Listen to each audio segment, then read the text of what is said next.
Assalamualaikum warahmatullahi wabarakatuh. Semoga Tuhan senantiasa meletakkan tangan pelindungnya untuk menjagamu dari kejahatan, kesedihan yang senantiasa menyinggahimu. Berbicara soal kejahatan, tidak satu atau dua kasus kejahatan yang telah terjadi di negara tercinta kita ini. Saya akan mengambil contoh satu kejahatan yang sering terjadi di sekitar kita, yaitu penculikan anak. Ada peribahasa, tak kenal maka tak sayang, maka perkenalkan nama saya Muhammad Ferdi, NPM saya 2240108282. Perkenalkan, nama saya Dita Gustiani dengan NPM 224010272. Perkenalkan juga, saya Malik Ibnu Dinar, NPM 224103001. Dan saya Nida Aulia Rahma dengan NRP 224010305. Di sini kami akan menjelaskan, menganalisis satu kasus penculikan anak.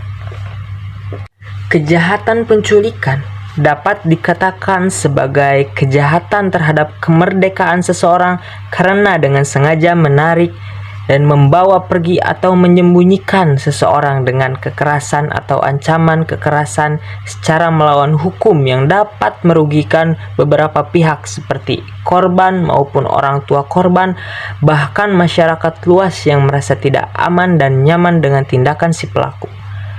Penculikan merupakan tindakan yang sudah dianggap sebagai bentuk ketidakadilan, perampasan hak kebebasan atau kemerdekaan hidup seseorang. Perampasan kemerdekaan dengan cara demikian telah diterapkan sanksi hukumnya dalam pasal 328 KUHP tentang penculikan.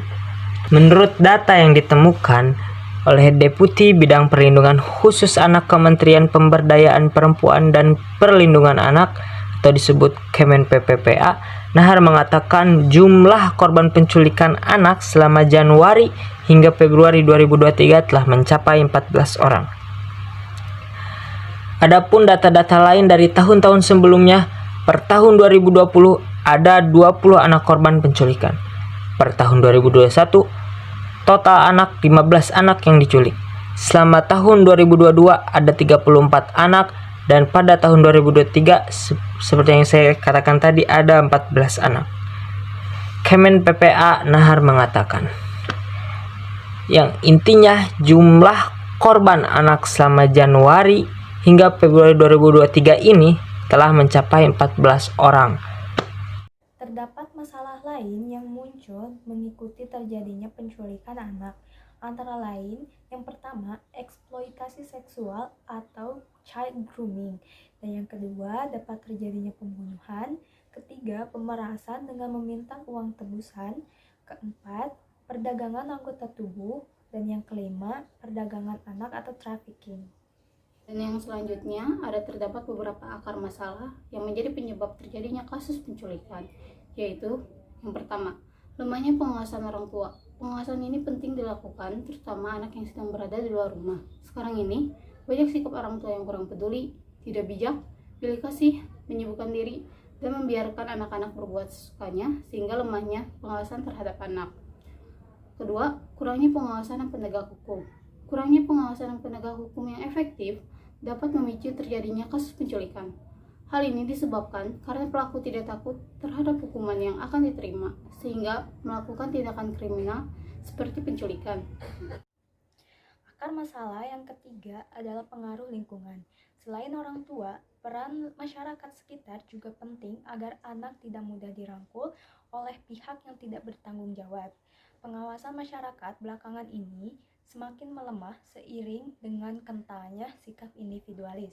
Pengawasan yang bagus antara orang tua di rumah, masyarakat di luar rumah, dan pihak sekolah ketika anak berada di sekolah menjadi pagar penting dalam menghindari penculikan anak. Dan yang terakhir adalah kondisi ekonomi. Kondisi ekonomi juga menjadi faktor penting yang memotivasi pelaku melakukan penculikan. Pelaku biasanya menargetkan anak-anak yang orang tuanya juga rentan, baik rentan karena kondisi ekonomi, sosial, atau alasan lainnya. Kelompok anak semacam ini merupakan sasaran empuk bagi pelaku penculikan anak. Ketika anaknya diculik, orang tua yang memiliki kondisi ekonomi yang lemah akan panik, namun tidak bisa berbuat banyak. Di sini saya akan menjelaskan upaya penanggulangan. Yang pertama, lebih meluangkan waktu kepada anak. Orang tua harus lebih meluangkan waktu kepada anak, seperti selalu berkomunikasi kepada anak agar tahu perkembangan anak, dan anak pun tidak sungkan mau bercerita kepada orang tua apa yang terjadi di lingkungan sekolahnya, teman-temannya. Dengan begitu orang tua bisa membantu masukan, motivasi, nasihat yang berguna kepada anak.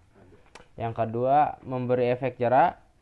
Penegak hukum harus memberikan efek jera kepada pelaku kejahatan sehingga melakukan tindakan kriminal seperti penculikan, sehingga pelaku merasa takut untuk mengulangi perbuatannya lagi. Yang ketiga, edukasi anak. Orang tua perlu membekali anak dengan pengetahuan bagaimana saat berhadapan dengan orang asing.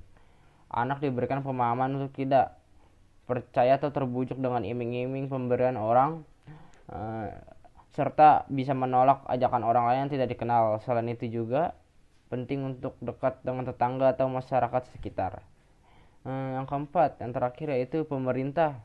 Pemerintah perlu meningkatkan ketahanan dan kesejahteraan masyarakat, khususnya bagi keluarga yang kurang mampu. Dengan demikian, jika semua pihak gotong royong untuk meningkatkan sistem perlindungan anak, maka kasus penculikan anak saat ini dan di masa yang akan datang dapat kita cegah dengan baik apabila diterapkan dengan baik. Sekian diskusi hasil kelompok kami berempat. Mohon maaf apabila ada kata-kata yang salah. Wabillahi taufiq walhidayah. Wassalamualaikum warahmatullahi wabarakatuh.